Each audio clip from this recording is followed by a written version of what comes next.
Hoy iniciamos el segundo ciclo de las videoconferencias Repensar las matemáticas en el nivel medio superior. Agradecemos el apoyo y la presencia del ingeniero Elfego Cruz Martínez, director del CECIT Wilfrido Massieu, para la realización de estos ciclos.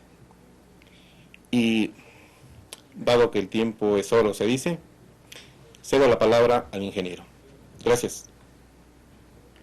Muy buenas tardes. Yo deseo reiterarles un muy feliz año. Estamos seguros de que en este año se van a lograr muchísimas de las metas que el Instituto tiene programados. Elevar la calidad educativa es uno de sus principales retos.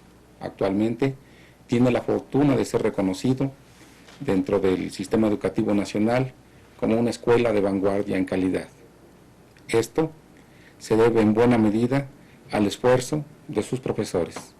Y en este sentido, la Academia Institucional de Matemáticas ha jugado un papel muy relevante que está posicionando al Instituto dentro de este primerísimo lugar a nivel nacional.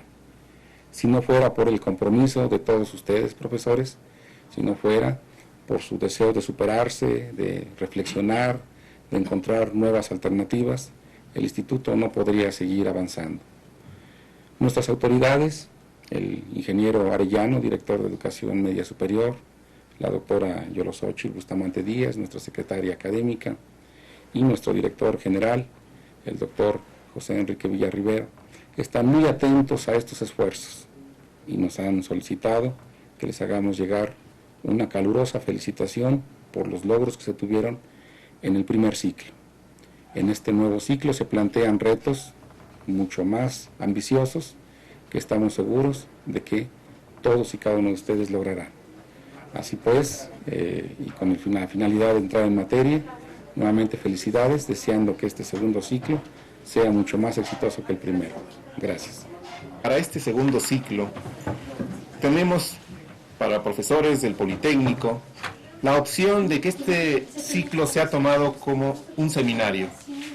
Más adelante vamos a detallar, vamos a precisar algunos aspectos acerca de esto, para que todos aquellos que estén interesados en esta opción conozcan de qué manera pueden inscribirse y seguir este ciclo de videoconferencias bajo un nuevo esquema o perspectiva. Agradezco la presencia del ingeniero Fernando Arellano, director de la Dirección de Educación Media Superior del Politécnico. Y pues tiene algunas palabras que decirnos al respecto. Gracias, ingeniero. Buenas tardes. ¿Cómo está? Bien. La Dirección de Educación Media Superior tiene el agrado de invitar a todos los profesores de las academias de matemáticas de nuestros centros de estudios a que participen en el seminario Repensando las Matemáticas del nivel medio superior en esta segunda etapa, con la finalidad de orientar y fortalecer la práctica docente tan importante en esta área para mejorar los niveles de aprobación de nuestros alumnos. En el contenido de este seminario se abordarán los avances de las matemáticas en el ámbito educativo a partir de temas específicos de esta ciencia y su relación con otros dominios como la didáctica de la física, de la lengua, entre otros campos. Sin duda, la tarea más sustantiva de este seminario, repensar las matemáticas en el nivel medio superior, tiene su riqueza en proporcionar al docente conocimientos, metodologías y recursos didácticos que se traducirán en una mejora de los niveles de aprobación de nuestros alumnos en el nivel medio superior, que es el nivel donde se cimentan y consolidan los conocimientos que han de servir de herramienta en sus cursos superiores. Agradecemos la participación de los investigadores del Sistema Nacional de Investigadores, de la Academia Mexicana de Ciencia, de la Academia Institucional de Matemáticas de nuestro nivel medio superior, así como de nuestro plantel del nivel medio superior, el CECIT número 11, Wilfrido Massieu Pérez, pionero en esta tarea que permite acercar y hacer accesible la enseñanza de las matemáticas mediante el uso del recurso didáctico de las tecnologías y en particular la videoconferencia. Finalmente, la Dirección de Educación Media Superior agradece el trabajo y dedicación que ha venido desarrollando el ingeniero Elfego Cruz Martínez, director del CECIT número 11 Wilfrido Maciú, de la Dirección de Informática y de quienes han estado atentos en el desarrollo de este importante proyecto. Para concluir, me permito, en nombre de nuestro director general, el doctor José Enrique Villa Rivera, y de nuestra secretaria académica, la doctora Yolosóchil Bustamante Díez, hoy 17 de enero del año 2005, declarar inaugurados los trabajos del seminario Repensando las Matemáticas en el Nivel Medio Superior, esperando participen el mayor número de maestros de nuestros planteles y se logren los objetivos en este seminario, en bien de nuestro Instituto Politécnico Nacional y de nuestros jóvenes que forman nuestras aulas en el nivel medio superior que represento. Muchas gracias. Ingeniero, muchas gracias y esperamos que próximamente podamos contar de nuevo con usted, porque es importante el apoyo que nos proporciona, desde luego, la dirección de la que dependemos y en general el Politécnico en general, en su totalidad. Muchas gracias y estamos atentos. Gracias. Permiso. Profesores, la videoconferencia de hoy es sobre la enseñanza de la estadística. Un tema que en el Politécnico, en el bachillerato, en las bocas comúnmente conocidas por nosotros, es poco entendida, poco comprendida su importancia. Tenemos el agrado de contar para esta videoconferencia con el investigador Ernesto Sánchez, el doctor Ernesto Sánchez, profesor investigador titular del Departamento de Matemática Educativa del CIMBESTAB. Acaba de regresar hace poco de una estancia en Estados Unidos justamente con este tema. Y a nombre o en representación de alguna manera de él, agradezco a los investigadores que nos han estado apoyando en el anterior ciclo y también desde luego a los que nos estarán apoyando en este otro. Bueno, gracias, doctor. ¿Qué tal? Mucho gusto, muchas gracias por haberme invitado. También saludo a la maestra Margarita Quirós. Ella es profesora del CECIT número 6 y pues es un ejemplo también de profesores, profesoras tal vez, que tienen un gran interés en estar al pendiente de lo que sucede con la investigación en matemática educativa y desde luego su uso, su aprovechamiento con pues nuestros alumnos. Gracias, Margarita, por ese entusiasmo y por estar aquí en esta primera videoconferencia. Gracias a ti, José Luis, por también invitarnos. Bien. Comento rápidamente para dar lugar ya al tema de hoy.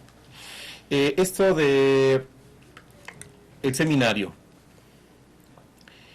En la página de la Academia Institucional de Matemáticas, que no es tan complicado recordar cómo acceder a ella, es simplemente escribir www, muy consabido ya por todos nosotros, comunidades.ipn.mx, /AIM, y de esta manera accedemos a la página de la Academia Institucional de Matemáticas.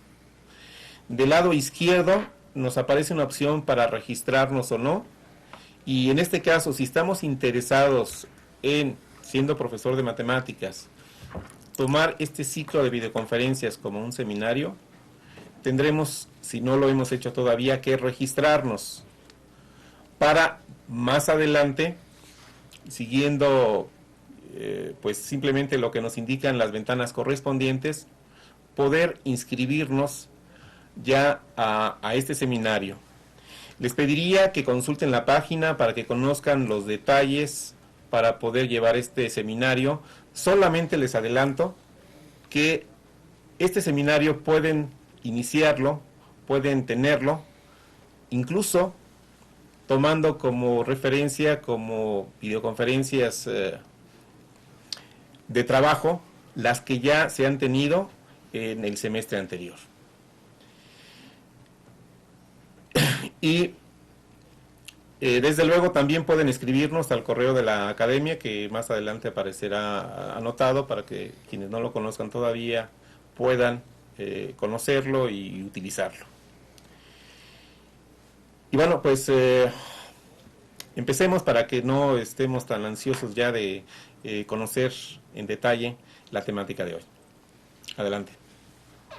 Bueno, quisiera mencionar algo sobre la formación del doctor. El doctor Ernesto Sánchez estudió la licenciatura en la Facultad de Ciencias de la UNAM y sus estudios, tanto de maestría como de doctorado, los realizó en el Departamento de Matemática Educativa del CIMBESTAB, donde actualmente es investigador titular.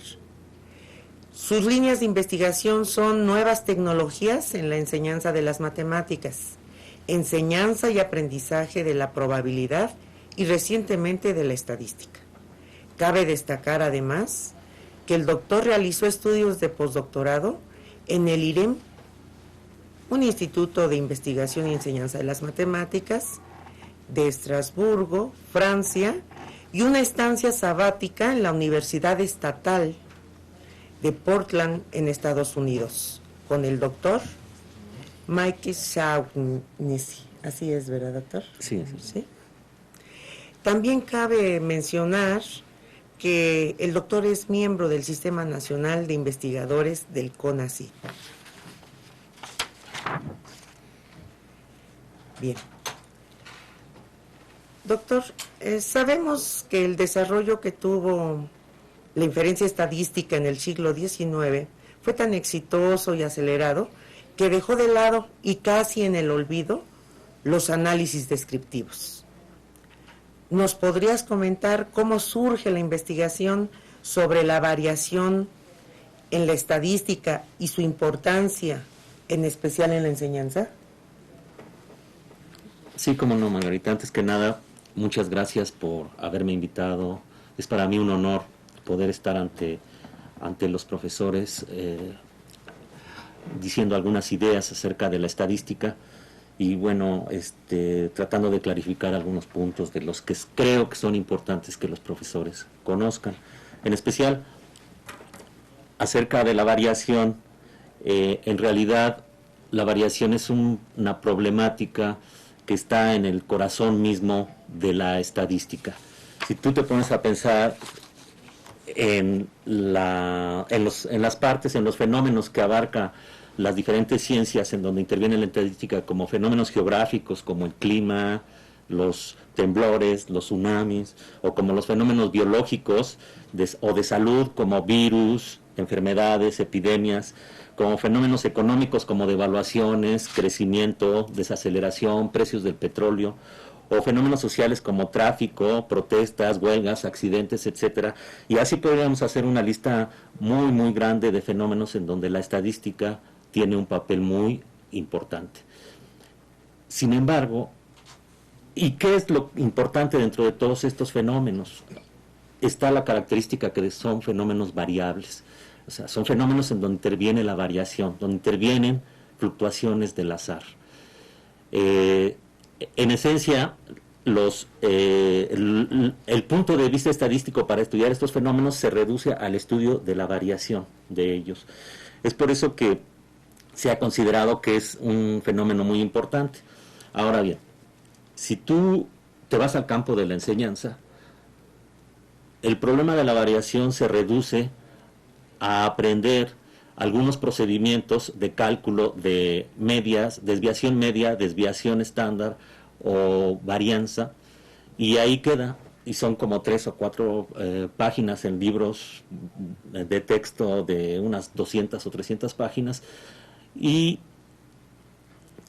las tareas o trabajos que están ligados a estos son simples cálculos que ahora ya los pueden hacer las máquinas, y entonces uno se pregunta qué está pasando, aquí hay algo extraño. Por un lado, la variación estadística está en el corazón mismo de los fenómenos científicos, o de los fenómenos naturales, o de los fenómenos sociales que estudia la estadística, y por otro lado, en la enseñanza se reduce a 3 páginas. Entonces, esta observación ha hecho surgir muchos proyectos de enseñanza en donde se trata de restituir la importancia de la estadística, la importancia del concepto de variación en la estadística para la enseñanza. Entonces ese es el proyecto en el que estoy trabajando actualmente, tiene que ver con esa problemática. Gracias, Ernesto. La estadística está asociada comúnmente a la idea de datos numéricos, su análisis y representaciones, esto es, a la interpretación de información numérica. ¿Cómo se podría dar significado a la variación estadística en la enseñanza? Bueno, para darle significado a la variación estadística, lo importante es trabajar con los datos. En la didáctica de la estadística, desde hace ya 20 o 30 años, siempre se ha enfatizado que es muy importante el trabajo con los datos. Datos que se generen por los propios estudiantes a través de investigaciones o datos que se obtengan de instituciones que recolectan datos como el INEGI o como otros organismos que tienen bases de datos.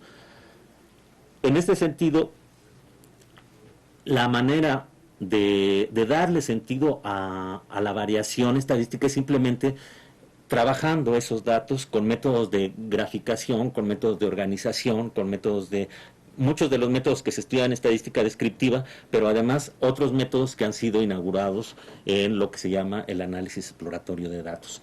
Yo creo que el significado se cobra, o los estudiantes ven el significado de la variación cuando están trabajando con problemas que conciernen a su entorno, que son problemas reales, ¿verdad? En ese sentido, por ejemplo, para dar a entender la idea, los didactas o los planteamientos didácticos actuales no están de acuerdo con que se motiven los problemas de estadística con datos inventados. O sea, por ejemplo, decir, pues, saque la media y se da una lista de una serie de datos que son inventados. Entonces ahí hay un problema porque el estudiante dice, bueno, ¿y para qué? Eso es cansado, hacer la media y todo eso, y no le cobran significado. En cambio, si se plantea los cálculos de una media, de una desviación estándar o de algunos otros estadísticos en el contexto de un problema, con datos reales, en donde se sabe que las conclusiones tienen una importancia en el sentido de que dan claridad del fenómeno o incluso ayudan a predecirlo, entonces, digamos, el estudiante y los estadísticos le dan sentido a ese concepto, ¿no? Esa es un poco la idea del análisis de la variación dentro de la estadística. Gracias, Ernesto.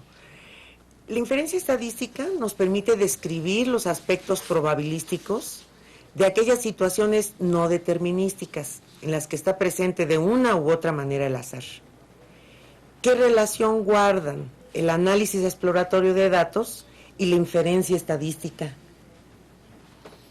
Sí, esa pregunta es muy interesante porque precisamente en los cursos de estadística que solemos dar, está dividido en 2 partes, están divididos los cursos en 2 partes. Por un lado, todo lo que es la estadística descriptiva, y por otro lado, todo lo que es la estadística inferencial y las pruebas de hipótesis.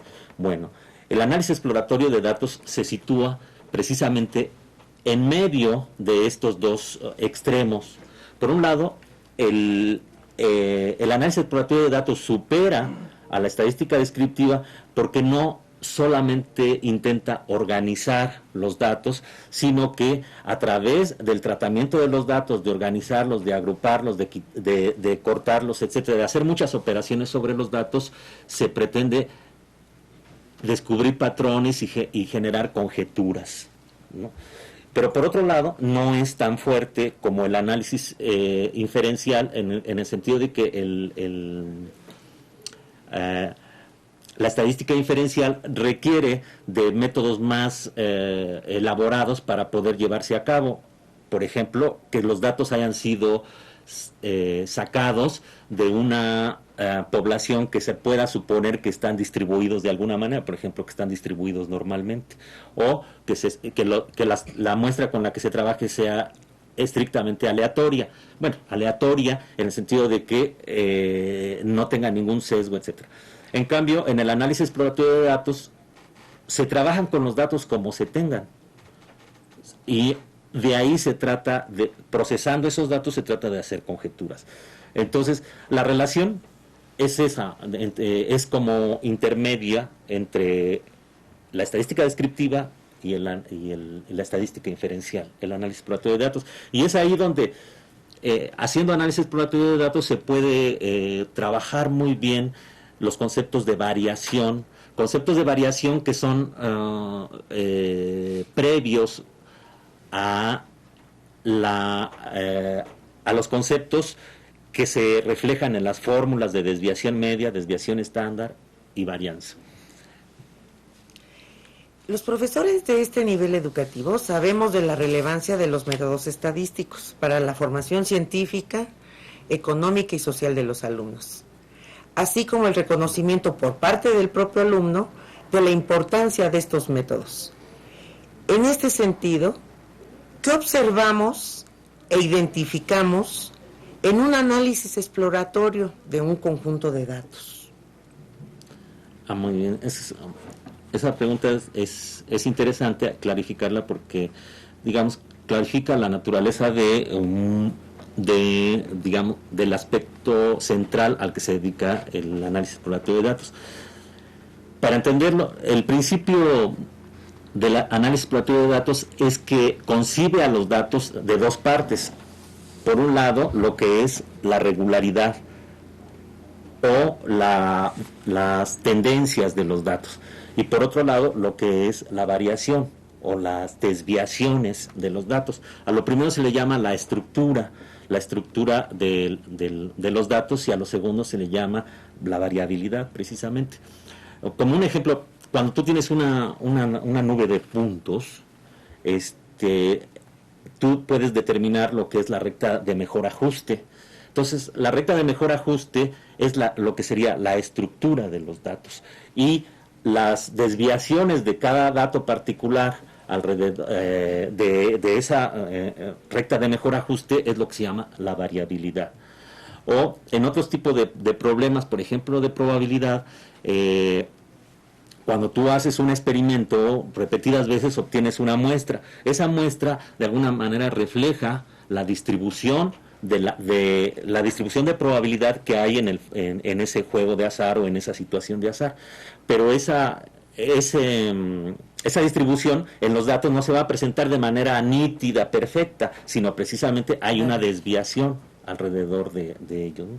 Entonces, el análisis exploratorio de datos utiliza diferentes medios, sobre todo el medio visual, para determinar tanto la estructura de los datos como su variación, ¿no? Y entonces, el fin del análisis exploratorio de datos, en ciertos sentidos, es como previo a un análisis inferencial.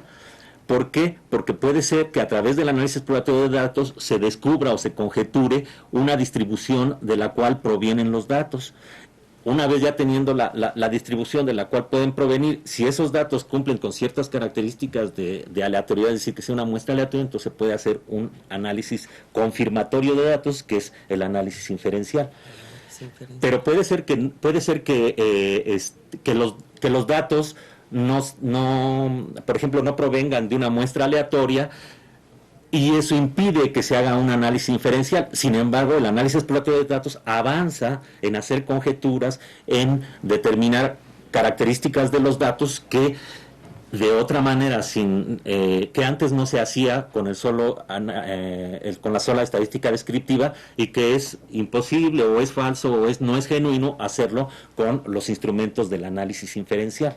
Muchas veces tú no puedes aplicar una prueba porque no tienes una muestra, o porque no sabes o porque tu muestra es demasiado pequeña y no sabes la distribución de que provienen. Claro. Es un poco. Pues como lo acabas de señalar, Ernesto, el objetivo entonces es el de detectar particularidades de los datos y ver la posible solución de un problema de una manera gráfica. ¿Puedes ejemplificar con un conjunto de datos el tipo de análisis que es posible realizar desde el punto de vista de la variabilidad? Sí, claro. Creo que esa es una parte muy importante con relación al análisis exploratorio de datos, que uno utilice las herramientas gráficas y las herramientas computacionales que actualmente se disponen. De hecho, el nacimiento del análisis exploratorio de datos fue posible gracias a que se contaban, por allá por los años 50, 60, de instrumentos computacionales donde los estadísticos podían procesar los datos. A mí, para la enseñanza, me parece que es muy importante formular problemas o plantear problemas en los cuales, ya sea que el estudiante se haga una pregunta y a partir de esa pregunta recoja datos de su entorno y con ellos haga un análisis exploratorio de datos, o que recoja datos del entorno de, como decía yo al principio, de oficinas o de instituciones que se dedican a recolectar datos, y que de ahí se tomen y se hagan procesamiento de los datos para formular conjeturas y para encontrar relaciones interesantes que no están subyacentes en los datos nada más, sino que es el análisis que los revela, ¿no? En ese sentido, yo por ejemplo trabajo con este conjunto de datos. Quizá no se pueda ver del todo, pero estos son datos que se llaman normales climatológicas, que se obtienen del INEGI. El INEGI tiene estos datos normales climatológicas que contienen datos de muchos años de los diferentes observatorios que existen en la República Mexicana, datos de temperatura, datos de lluvia, humedad, altura, etcétera. Todas esas variables son muy importantes. Entonces, los problemas que le pongo a los estudiantes es decir, bueno, aquí están este conjunto de datos y ustedes tienen que establecer relaciones, ver conjeturas, decirme algo de lo que pasa en la geografía de la República Mexicana. Y entonces los estudiantes, algunos ya se les ocurren conjeturas. Por ejemplo, en un curso una estudiante comprobó que la altura de los diferentes lugares de la República Mexicana están relacionados con si es más frío, con el frío, con la temperatura, que en los lugares más altos es más frío y en los lugares más altos es más caliente. Esta es una conjetura quizá del sentido común, pero el análisis exploratorio de datos la comprueba o la hace más plausible, ¿no? Hay otro problema que a mí me gusta mucho poner, que tiene que ver con datos geográficos, como los de los que estoy hablando, y es el problema de determinar la época de la zafra en una zona del Mante, Tamaulipas, que es una zona cañera, y entonces en un momento dado en la zona cañera se quería aumentar la producción de caña, y entonces había que hacer un estudio para en qué momento convendría hacer la zafra o la cosecha de la caña para obtener el mejor rendimiento de la caña. En una investigación, bueno, el problema es este que se presenta aquí. De acuerdo a los datos que se muestran abajo del clima en la zona del Mante, Tamaulipas, determinar cuál es la época más apropiada para la zafra, es decir, para la cosecha de la caña, teniendo en cuenta los siguientes datos.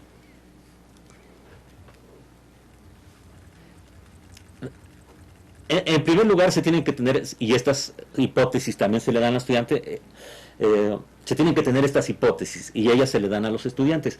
Por ejemplo, una de ellas es: la lluvia y la temperatura de la zona cultivada con caña influyen en el contenido de azúcar de la caña cosechada.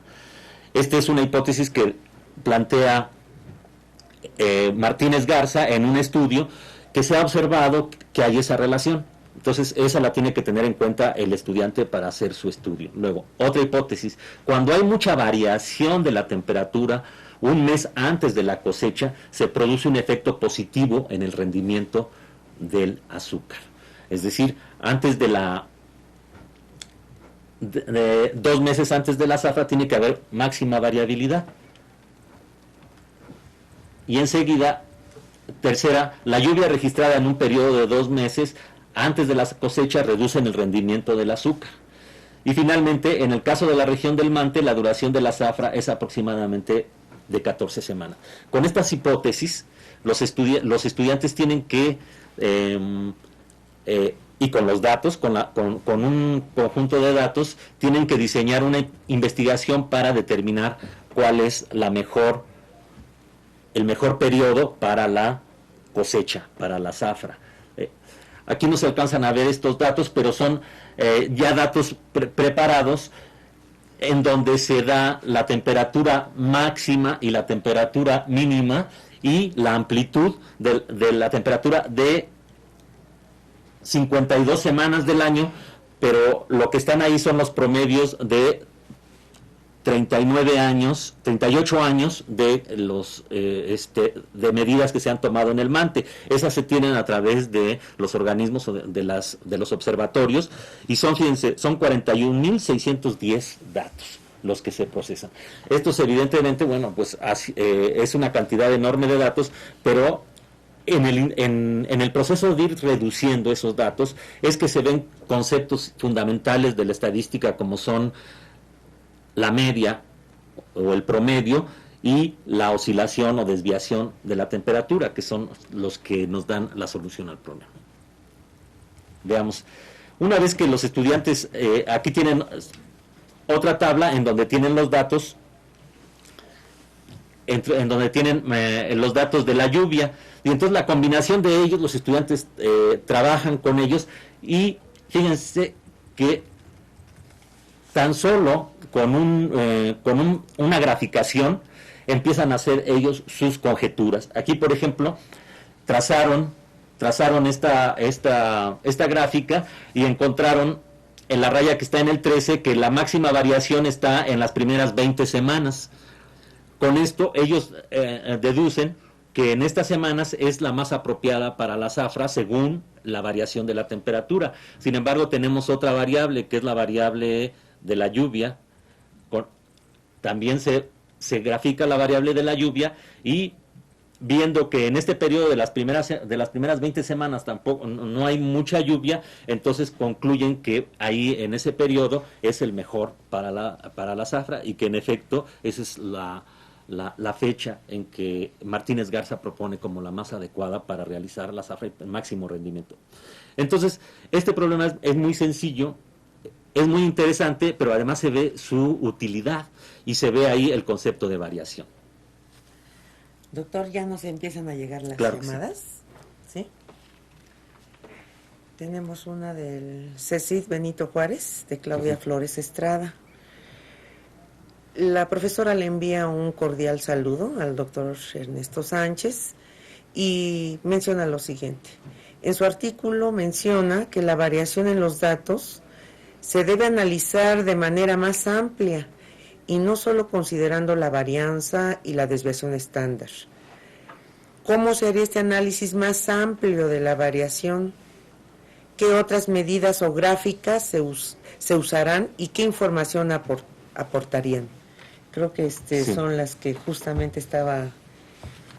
Sí, en este sentido, en el ejemplo creo que se ve, por ejemplo, aquí no utilizamos ni medias, ni varianzas, ni desviación media, sino que lo que se utiliza es el concepto de oscilación, la oscilación de la temperatura, es decir, temperatura máxima menos temperatura mínima, es la oscilación, el rango.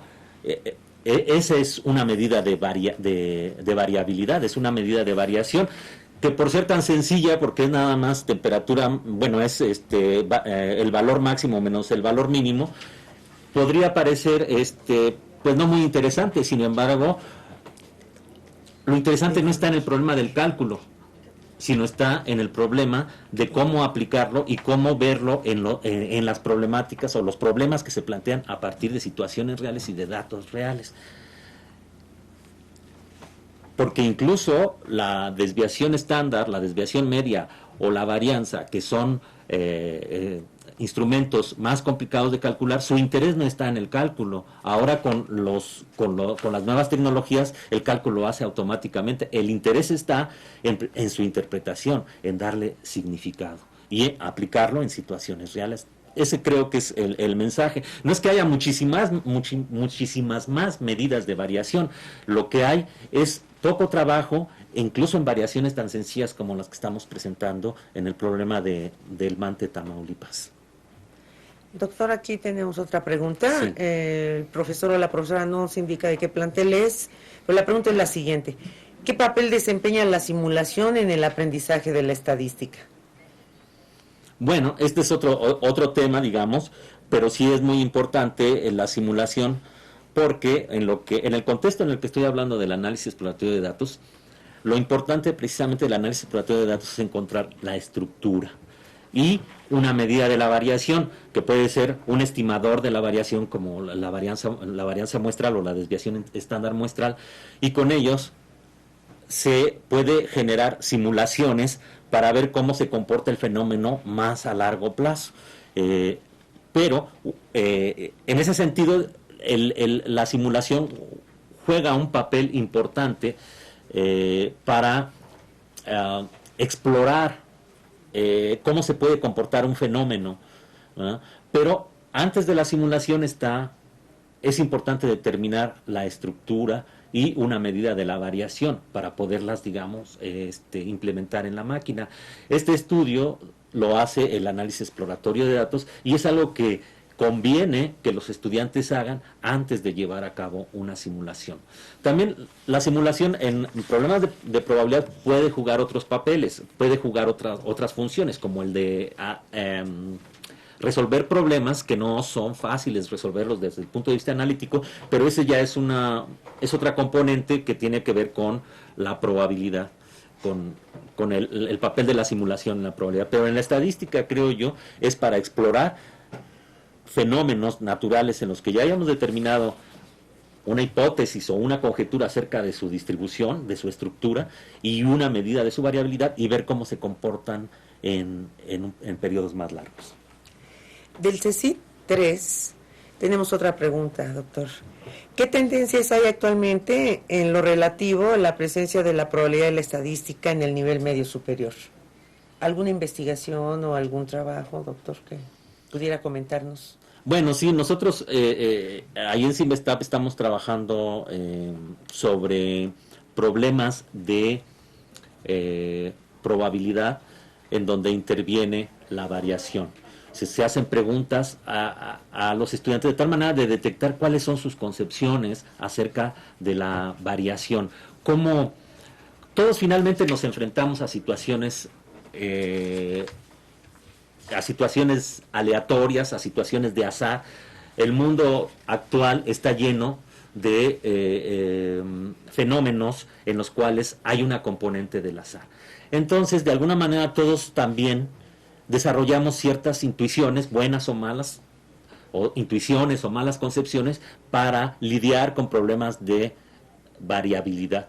Entonces, una primera investigación es cuáles son esas ideas y concepciones que los estudiantes se están formando naturalmente acerca de la variabilidad, cuáles son buenas y cuáles son concepciones falsas, y cómo la enseñanza puede combatir las concepciones falsas y cómo puede desarrollar esas intuiciones adecuadas que la gente desarrolla para lidiar con la variación. Entonces, Nosotros en el Departamento de Matemática Educativa tenemos un proyecto que está destinado a resolver ese tipo de problemas o a avanzar en ese tipo de problemas, es decir, en el problema de qué concepciones tienen los estudiantes acerca de la variabilidad y cómo se pueden desarrollar esas concepciones en las clases de matemáticas, de estadística en particular. Doctor, tenemos una pregunta por videoconferencia. Adelante, profesor. Sí. Sí, buenas tardes. Soy el profesor José Manuel Galindo del CECIT 11. Mi pregunta es la siguiente. ¿Existen criterios generales para evaluar el coeficiente de variación o la variación? ¿Recomendaciones para evaluar? Estándares, tal vez Sí. se refiere el profesor, que hay ciertos estándares. No, digamos, sí, los criterios para evaluar la variación son varios y son los clásicos. El primero que tú tienes que evaluar para entender la variación es la amplitud, es decir, el rango de una variable es su primera medida de variabilidad. Esta, cuando digamos, no está muy definida la estructura, pues es la única. En el caso del ejemplo que ponemos, tenemos ahí que la ampliación, la temperatura máxima menos la mínima, es nuestra medida de variabilidad. En datos más sofisticados, en tratamientos más sofisticados, las medidas son las tradicionales, o sea, la desviación media, la desviación estándar y la varianza. Pero cada una de ellas hay que interpretarlas en qué medida y en dónde deben ser aplicadas y cómo deben de ser interpretadas. Entonces, un poco el problema didáctico es que los cursos tradicionales de estadística nos vamos muy rápidamente a que los estudiantes aprendan a calcular esas medidas, pero no trabajamos antes con el concepto, con la idea, con problemas en donde la variabilidad la sienta el estudiante y sienta la necesidad, digamos, de establecer una medida de esa variabilidad.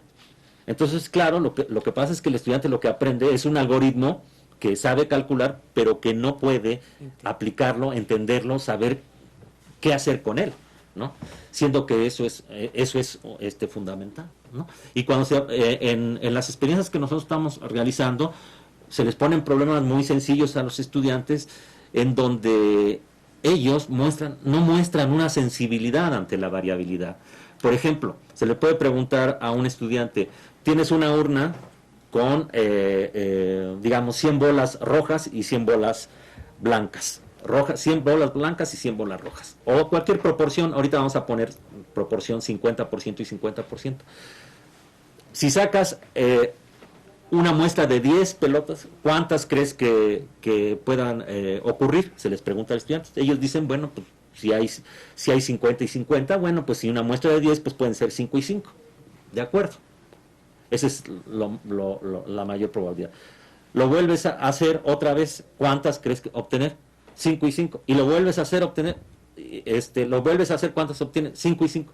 Ahí dices, bueno, en la realidad si nosotros hacemos el experimento no va a ocurrir nunca. Por más que la teoría nos diga que la probabilidad de obtener 5 y 5 es la máxima, lo cierto es que en diferentes repeticiones uno espera que haya variabilidad. Entonces hay veces que ocurre 5, otras veces 4, otras veces y va a haber una variabilidad. Y esa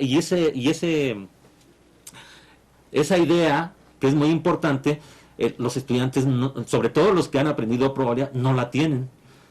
Los estudiantes más ingenuos, los estudiantes, digamos, los chicos de primaria o primeros años de secundaria, responden más adecuadamente a este problema, porque ellos, digamos, son más inocentes y dicen, bueno, yo sé que puede salir 5 y 5, pero también 4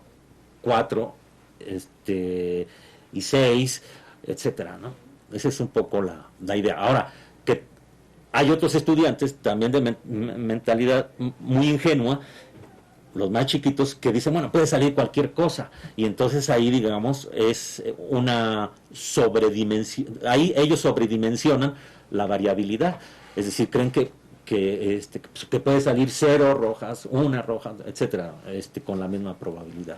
No sé si quedó claro sí, quedó. Como no tengo la ayuda de algún... bueno, aparte que el profesor... Pero esa es la idea, ¿no? Esa es la idea. Los estudiantes en muchos problemas sobredimensionan la estructura y olvidan la variabilidad. Doctor, la profesora Araceli Torres del CECIT número 10 hace una pregunta en relación al uso de la nueva tecnología y cuál sería esta la que recomendaría como software para que los estudiantes la utilicen, ¿sí? Ajá. En los cursos que tenemos de estadística, de probabilidad estadística. Bueno, yo, en primer lugar, la importancia de la tecnología en la escuela es muy, muy necesaria.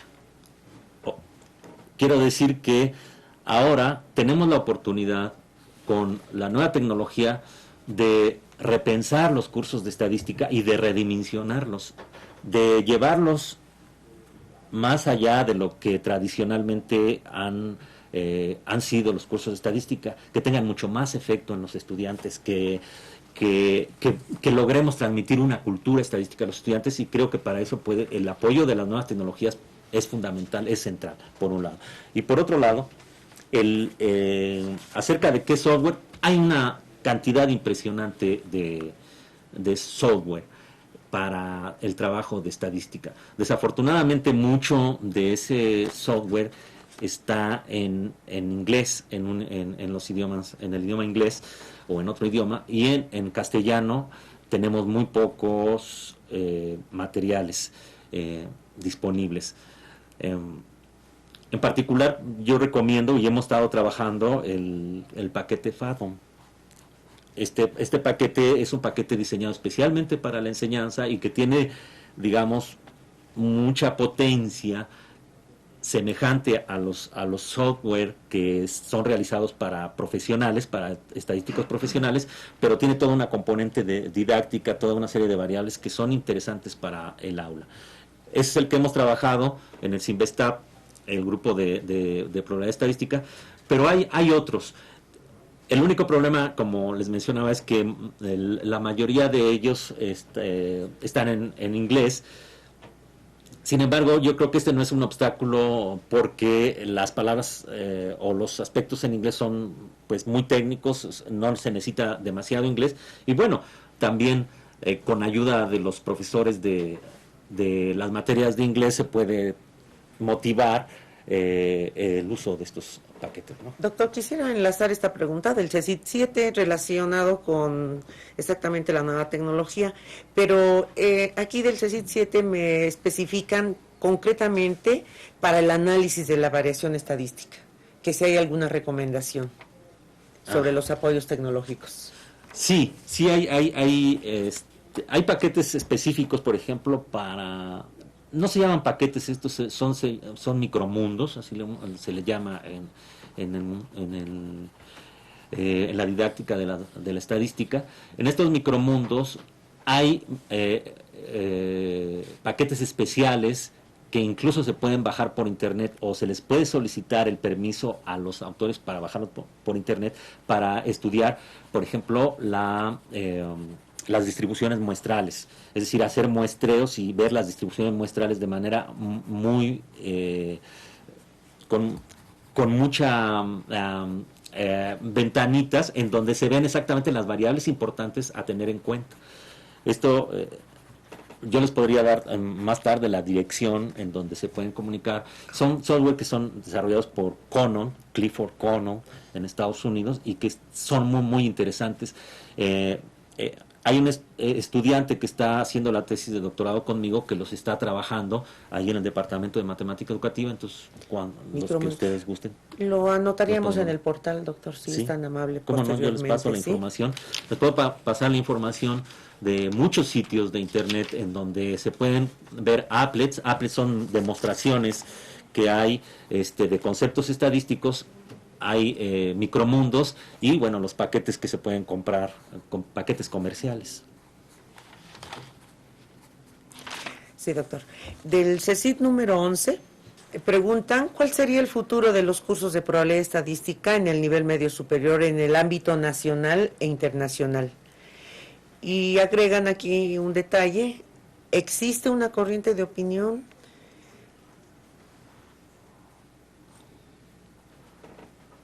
En el sentido de que si debe desaparecer es este curso, si deben desaparecer estos cursos en el nivel medio superior, en el IPN.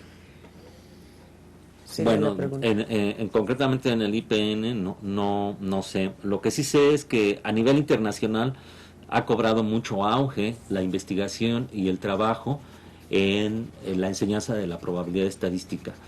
Este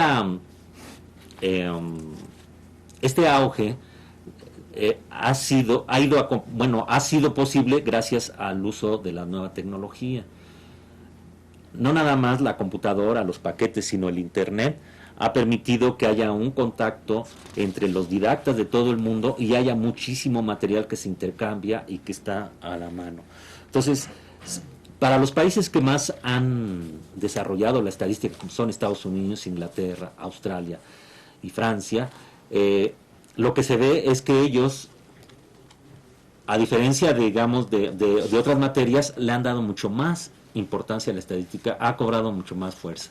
Yo creo que en México nos hemos estado durmiendo un poco, que creo que podríamos avanzar más en modernizar los cursos de estadística con el uso de tecnología y con la adopción de esta filosofía que yo he tratado de defender del análisis exploratorio de datos, para dejar de lado la idea de que la estadística es una serie de procedimientos mecánicos, para dejar la idea de que es aburrida y cansada, y la gente que le atraen las matemáticas generalmente le aburre la estadística. Bueno, le aburren los cursos clásicos de estadística que solemos dar, pero se están abriendo muchísimas posibilidades que creo que pueden ser un interesante desafío para la gente que se interesa por las matemáticas. Relacionado con esto último, doctor, creo que esta pregunta se enlaza con la última parte de su discurso.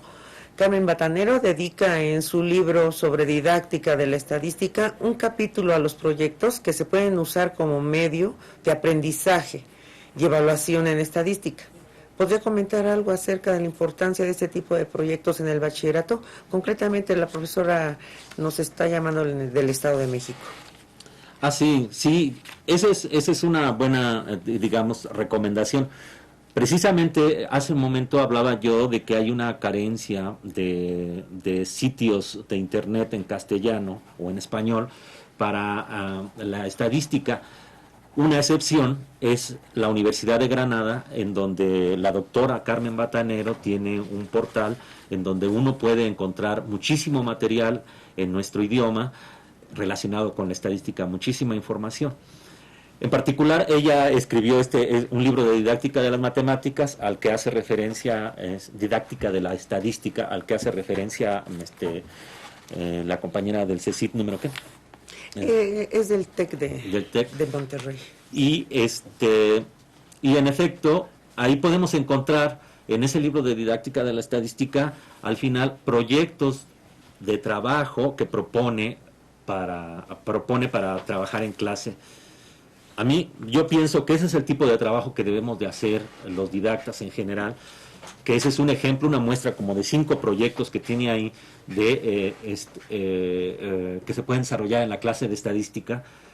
Y yo creo que nosotros, y sobre todo en el nivel medio superior, deberíamos de tener un banco más grande de proyectos relacionados también con nuestro entorno, como el ejemplo que les puse, se puede pensar como un proyecto y está relacionado con el entorno mexicano. Eso no quiere decir que los proyectos que propone la doctora Batanero no estén interesantes. Por supuesto que están interesantes, por supuesto que se pueden trabajar, pero quiero decir que es un ejemplo para que nosotros lo sigamos también creando nuevos proyectos que estén en el contexto de nuestro país, con problemáticas que nosotros tenemos, y pues, tenemos una sociedad muy compleja con muchas problemáticas, de manera tal que da para muchos problemas interesantes para los estudiantes y para nosotros mismos. Pues doctor, el tiempo ha terminado, ¿verdad? ¿Hay más preguntas? Estas aparecerán en el portal y vamos a agradecer al doctor que nos haga favor de contestarlas, ¿verdad? Que nos brinde un poco de su tiempo para que estas aparezcan las respuestas en el portal. Sí, cómo no. Muchísimas gracias, doctor. No, gracias Sánchez a ustedes que me dieron la Sánchez. oportunidad de expresar las ideas acerca de la enseñanza de la estadística. Bueno, pues tenemos algunos avisos. La primera es que pues la próxima conferencia, el tema es sistemas de ecuaciones lineales a cargo de la doctora Asuman Oktar, y avisos relacionados con los talleres que se llevaron a cabo, ¿sí? Se realizaron los talleres intersemestrales con 45 profesores. También el día 13 y 14, en las jornadas de profesores de matemáticas, en el CECIT número 11, con 160 profesores en el primer día y 110 el segundo día. Y bueno, ya hemos mencionado sobre la siguiente conferencia, sistemas de ecuaciones lineales, que estará a cargo de la doctora Asuman Oktar. Gracias por su participación.